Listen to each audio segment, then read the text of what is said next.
Morning, everybody. Today we're going to be talking about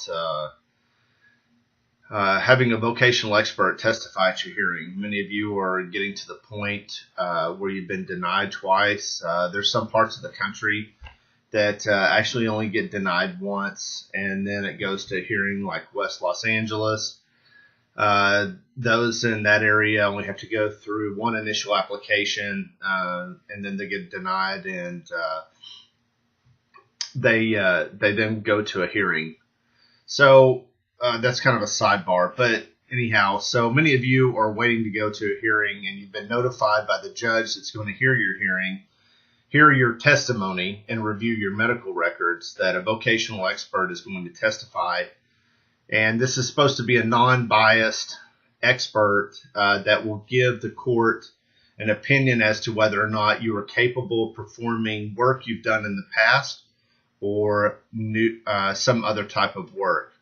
So this may bring a little bit of anxiety, or you're probably already anxious about going to your hearing, but this may bring quite a bit of anxiety, thinking that there's going to be somebody else there in the hearing that is going to be going against you. And that's simply not the case. The vocational expert, of every time I've ever been in a hearing, the vocational expert is really truly a non-biased person sitting in the room and is genuinely not concerned in regards to whether or not you receive disability. He or she is there and listening to your testimony given by, if you have an attorney, by the questions the attorney asks you, or the judge if you're without an attorney. And many times the judge asks you questions in addition to your attorney getting evidence, get testimony from you. Okay, so that vocational expert is sitting off to the side and just listening. And as you give testimony as to your restrictions, the things that you cannot do, then the vocational expert is, in his mind or in her mind, is looking at jobs that could possibly be available to you. Okay. So in understanding why a vocational expert is there, it's also really important to understand what it means to be disabled. Well, there's a 5-step process. So many people feel that because they're either mentally, physically, or both infirmed, have a mental condition, physical condition, or again, a condition that affects both of them, that they're not capable of working. And the truth be known, that couldn't be further from the truth. That's not it at all. You may feel like hell every time you get up every morning, but that doesn't mean that Social Security is going to make a determination that you can't work. So what does it mean to be disabled? Well, first and foremost, you've got to have a condition that is expected to last 12 months or more, lead to your death. Now, every time I say that, somebody says, well, I'm not going to, I hope I don't die. Well, that's not it. It's the 12-month or more, expected to last 12 months or more, means that it's a long-term disabling condition. Anything over 5 months, at least over more than 5 months to a year or more, that's long-term disability. Anything under 5 is short-term disability. And Social Security considers that you should have enough reserves or be able to get access from your church, some other type of community or family, friends, to make it for those 5 months till you go back to work. So that's the first step. So determining that you've got a condition that's going to last 12 months or more. And where the vocational expert comes into play is in step 4 or 5. That's why I'm explaining this. Step 2 is that you've got to have a severe condition. Okay, so it's got to interfere with your daily activities. You're bending, you're walking, you're standing, you're picking things up, needing to lie down during the day. Those are the things. It's got to be more than just a minimal amount. It's got to be a severe amount. And so that's the second stage. So if it's just moderate conditions, then you're likely to fail step 2, and you're found not disabled. Okay. Step 3. Step 3 is, do you meet a medical listing? Well, Social Security has these very intricate and extremely complicated medical listings. And if you can meet the medical listing for your impairment, then you're found to be disabled as long as you haven't been continued working. Okay, and so as long as you as long as you pass step 1, that your condition is like to be more than a year or more, and you're not engaging in work. By the way, you're not engaging in what they call substantial gainful activity. That's where you're not making more than $11.30 a month, and that's a topic for another day. And then step 2, that your condition is severe. Step 3, you meet a medical listing, you've satisfied step 1 and 2, you're off the hook, you're disabled, and we'll see you in 3 years when they review your case again. So that's step 3. Okay, step 4, we're now back with the vocational expert. You're back at the, let's just say you're back at your hearing, and the vocational expert looks at the last 15 years in which you worked. Well, remember filling out your work history reports? Remember going online and filling out the application the first time they wanted to know what your last 5 jobs were? These are things that the whole reason this is to determine whether or not you're capable of doing the work you once did. So can you do the work that you once did before? Well, if you can, you're not disabled. And the vocational expert at the hearing is going to make that determination. Now, here's what's also important as well.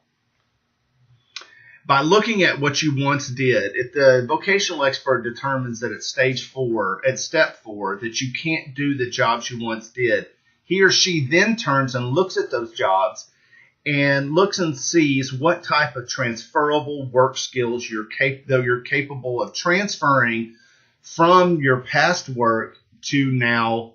Can you do any other type of job? And that's where most people, if they're going to lose in a disability claim, especially at a hearing, they're going to lose at step 5. And that's right at the finish line. You're almost there and you don't make it.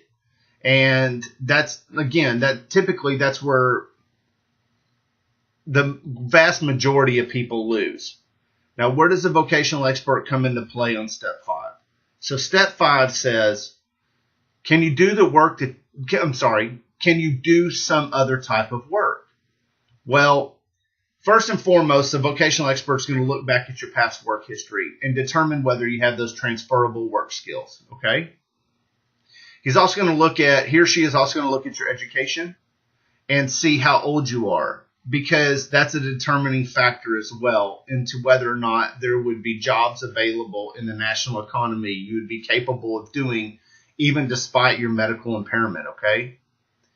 Now, where a lot of people lose as well is, even if there isn't transferable work skills, taking into consideration your mental or physical condition that you have at this moment in time at the hearing with the vocational expert, your education, okay, and your age, there are approximately about 200 unskilled jobs that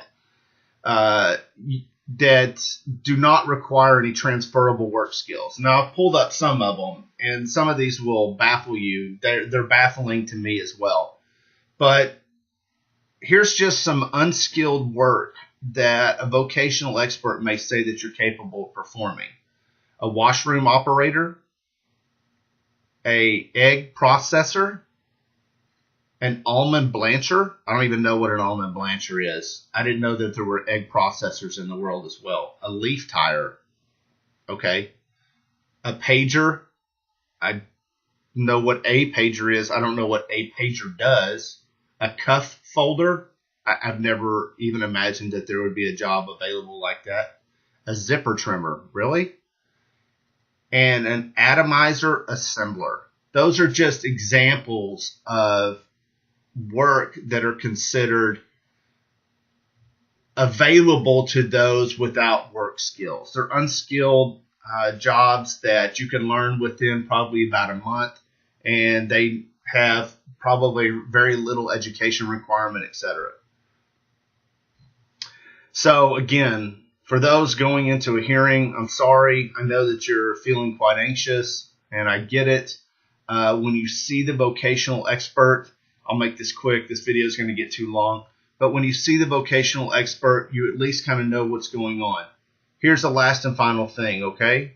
After you give your testimony, either with your attorney or with the judge is going to present a set of hypotheticals. And this hypothetical, because a Social Security hearing is a non-adversarial hearing, and they're trying to be nice while they deny you many times, they're going to talk about this hypothetical person. So the vocational expert is going to answer the questions from the judge. Since you've been testifying, the judge has now determined what limitations you have. Also, too, this is in conjunction with your medical records. Okay, so make sure your medical records are thorough as well.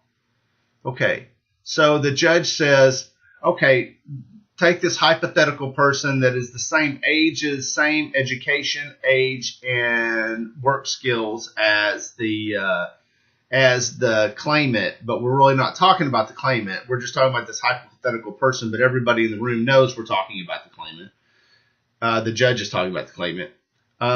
Would this hypothetical person be able to, and the judge is going to list a number of restrictions, okay, and that he or she believes that you have. Would this hypothetical person be able to return back to past work? There again, step 4.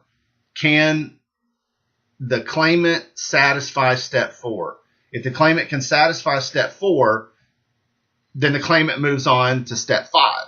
But if the claimant can return back to past work, you die right there. It's done. The case is done. Unless you want to fight it on appeal, step 4 determines that you're not disabled. So the judge gives a hypothetical question to the vocational expert with the limitations that you have, and the vocational expert states whether or not, yes, this hypothetical person could return back to past work, or no, he or she cannot return back to past work. Then it moves on to step 5, and that hypothetical person goes again through. The reason I'm telling you this is because many times the judge is not going to establish every single restriction that you have, both mentally and physically, okay? And so while the judge is going through this process, many people start to panic at step 5 because the vocational expert says, well, this hypothetical person could monitor security cameras. And you as a claimant are sitting there thinking, well, that would require me to sit 6 out of 8 hours a day, take normal breaks, not be allowed to lie down during the day to relieve my symptoms, etc. And you as a claimant start panicking. Well, hang tight, because at that point the judge is going to continue to add restrictions until it's likely that the judge will get to a point where the vocational expert states there would be no jobs available in the national economy. Okay, to sum it all up though, when you're leaving the hearing and you've heard the vocational expert state that there would be no jobs available in the national economy, and you leave feeling quite elated because you're like, yes, then there are no jobs available in the national economy that I would be capable of doing given my condition. I am disabled. Well, don't hold your breath, because there's a written opinion coming, and many times, very often, in my hearings, I can get the judge to state that there would be no jobs available in the national economy. The problem is that upon written decision, upon when the judge reflects back on the medical evidence and listens to the testimony at the hearing, the judge then determines you're not disabled. So best of luck to you guys. Thank you.